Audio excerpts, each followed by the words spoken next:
Assalamualaikum warahmatullahi wabarakatuh.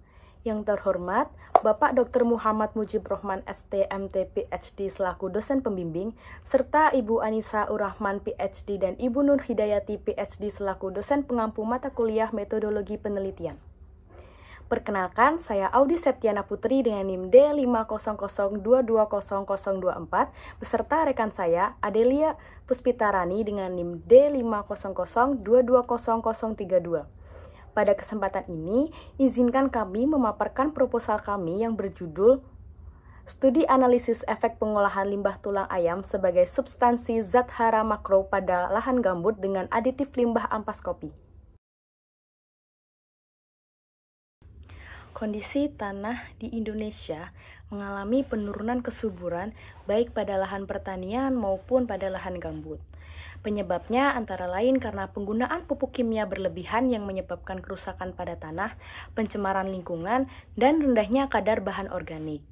Sekitar 65% lahan sawah memiliki kandungan bahan organik yang rendah hingga mencapai kurang dari 2%.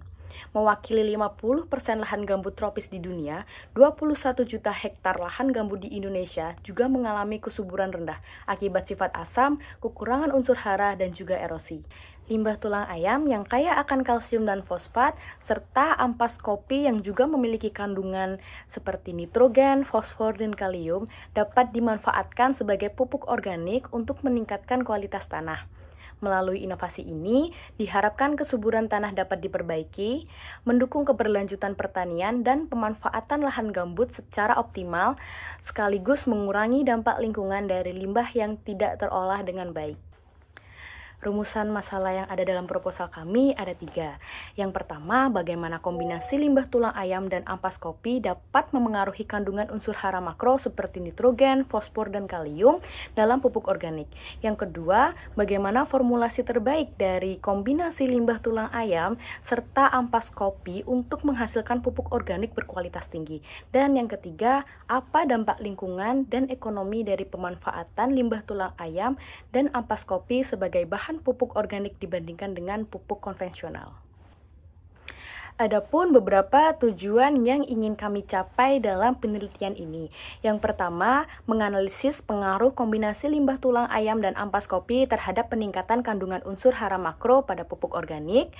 Yang kedua, menentukan formulasi optimal dari kombinasi limbah tulang ayam dan ampas kopi untuk meningkatkan pertumbuhan dan hasil tanaman. Dan yang ketiga, membandingkan dampak lingkungan dan dampak ekonomi dari penggunaan pupuk organik ini dengan pupuk kimia konvensional. Hipotesis yang terdapat pada proposal penelitian kami ialah pemanfaatan limbah tulang ayam sebagai bahan pupuk organik pada tanah gambut akan meningkatkan kandungan zat hara makro, memperbaiki kualitas tanah, dan memberikan solusi ekonomi serta lingkungan yang lebih baik dibandingkan bahan konvensional. Literatur Review dan State of the Art yang pertama Vega Abdillah pada tahun 2020 dengan judul Pemanfaatan Tepung Tulang Ayam dan Pupuk TSP terhadap Pertumbuhan dan Produksi Tanaman Kubis. Yang kedua, Nur Insaniah Lestari tahun 2018 dengan judul Pengaruh Jenis Media Tanam dan Konsentrasi POC dari Jerami, Padi, dan Tulang Ayam terhadap Pertumbuhan Sawi. Dan yang ketiga dari Mahali et al. Tahun 2022 dengan judul Efektivitas Ampas Kopi dalam Pembuatan POC untuk Meningkatkan Kualitas Tanah Desa Lerep. Pada penelitian terdahulu, setiap studi umumnya hanya berfokus pada satu jenis komposisi.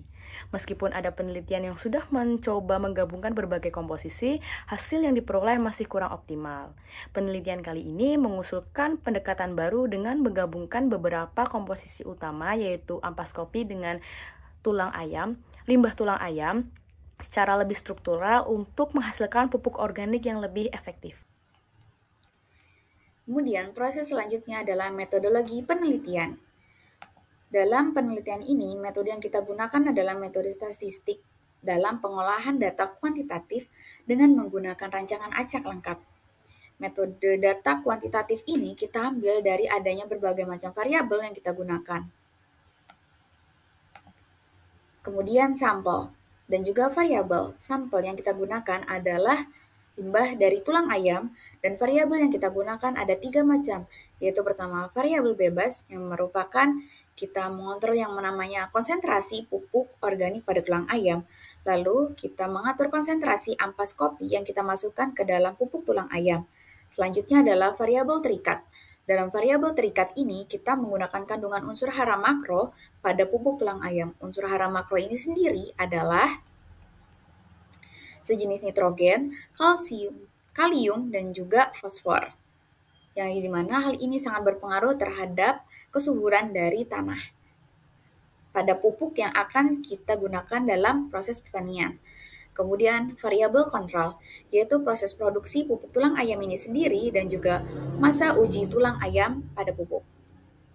Selanjutnya adalah proses penelitian atau langkah-langkah yang kita gunakan dalam penelitian ini. Ada 4 langkah. Pertama, persiapan sampel tulang ayam. Dalam proses ini, setelah kita dapatkan limbah tulang ayam tersebut, kita lakukan pembersihan dan juga kita rendam pada suhu 100 derajat Celcius selama 15 menit. Setelah itu, kita tambahkan HCl 0,8%, lalu kita kukus menggunakan steam selama 2 jam, lalu dikeringkan pada suhu 105 derajat Celcius selama 5 jam. Sehingga kita mendapatkan hasil yang mudah untuk dihancurkan dan kita keringkan menggunakan oven dan kita blender sehingga terdapatlah tepung tulang ayam. Selanjutnya adalah pembuatan kompos ampas kopi. Pembuatan kompos ini kita dapatkan setelah adanya penambahan M4 dan juga gula merah masing-masing 1 liter pada hasil ampas kopi yang dimana sudah kita keringkan di bawah sinar matahari. Kemudian persiapan sampel, larutan sampel, pupuk induk, tepung tulang ayam, dan ampas kopi. Pada proses ini kita campurkan dari berbagai macam sampel yaitu tepung tulang ayam dan juga ampas kopi. Tak lupa dilakukan penambahan M4, air, dan juga aquades serta gula merah pada proses ini masing-masing 0,3 liter. Lalu diaduk secara merata dan kita diamkan selama 1-2 minggu dan rutin diaduk setiap 2 hari sekali. Proses selanjutnya adalah analisis unsur hara makro, yaitu kadar nitrogen, fosfor, dan juga kalium. Pada proses ini, setiap jenis unsur hara kita ukur dengan mengambil masing-masing sampel yaitu 1 gram. Lalu kita tambahkan H2SO4 atau asam sulfat dan juga kita tambahkan hidrogen peroksida dan juga HCl yang dimana kita campurkan ke dalam labu kejedel dan didestruksi pada suhu 300-350 derajat Celcius selama 2 jam. Lalu ditambahkan aquades dan juga NaOH sebanyak 40%. Lalu didistilasi hingga 100 ml. Kemudian kita lakukan titrasi menggunakan HCl 0,1 N hingga terjadi perubahan warna menjadi merah muda. Selanjutnya adalah analisis data. Dalam analisis data ini kita menggunakan metode ANOVA, di mana pada ANOVA ini kita dapat membandingkan data-data yang kita dapatkan. Lalu adanya risk assessment, yaitu asam sulfat, di mana merupakan asam yang sangat kuat dan korosif dan menyebabkan luka bakar. Lalu adanya asam borat yang merupakan antiseptik yang berguna untuk tanah. Kemudian adanya hidrogen peroksida yang menggunakan disinfektan oksidator yang bersifat korosif dan juga eksplosif. Lalu adanya HCl atau asam klorida yang merupakan asam kuat yang sangat korosif dan dapat mengeluarkan asap-asam yang tajam dan berbahaya. Adanya penggunaan ini, banyaknya asam itu berguna untuk menetralkan kondisi tanah yang terlalu basah.